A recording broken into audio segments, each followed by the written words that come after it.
Good little citizens. Clearview was a quiet and picturesque town nestled in the heart of Montana.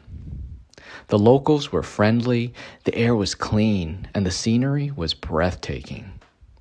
The town had everything one could ask for, except one thing: misbehaving children. Every family at one time had at least one child who refused to follow the rules, who wouldn't listen to their parents or teachers, and who generally caused trouble wherever they went. But the people of the town had found a solution to this problem. Every misbehaving child was sent to a group of doctors for treatment and counseling.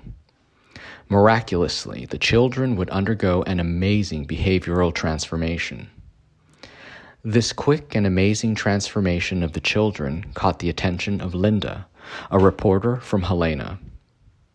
She was working on a story about new and innovative approaches to parenting, and the town's quick solution seemed like the perfect angle.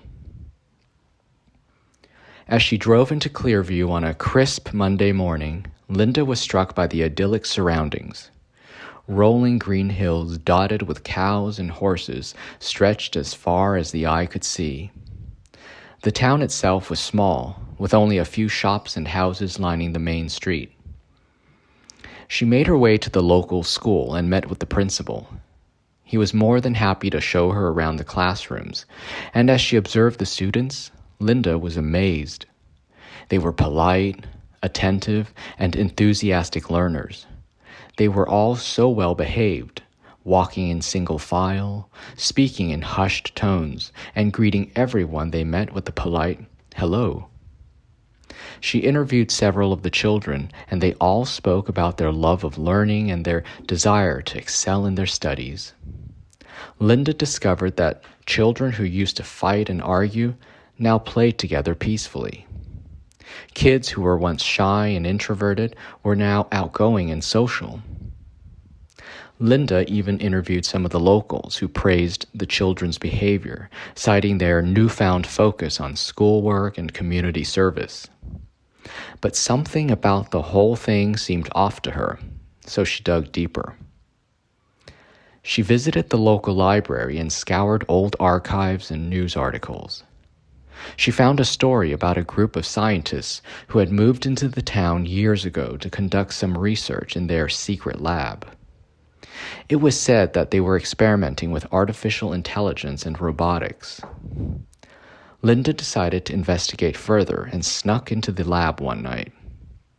What she discovered there was shocking. The scientists were using some kind of advanced technology to convert human brains into computer hardware. By implanting a chip in the brain, every aspect of the individual's behavior could be controlled via an app. Linda's heart raced as she started to connect the dots. She had stumbled upon a horrifying secret. The children of Clearview had been converted into robots and were controlled by either the scientists or their parents. She knew she had to inform the world, but first she had to inform the authorities. She packed her bags and tried to leave town, but the townspeople were one step ahead of her from the very beginning. They had placed a tracking device on her car from the moment she arrived in Clearview.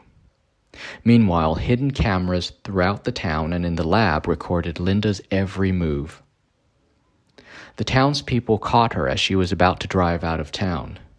They brought her to the lab and put her through the same conversion process as the children. Linda was horrified as she felt the chip being implanted into her brain.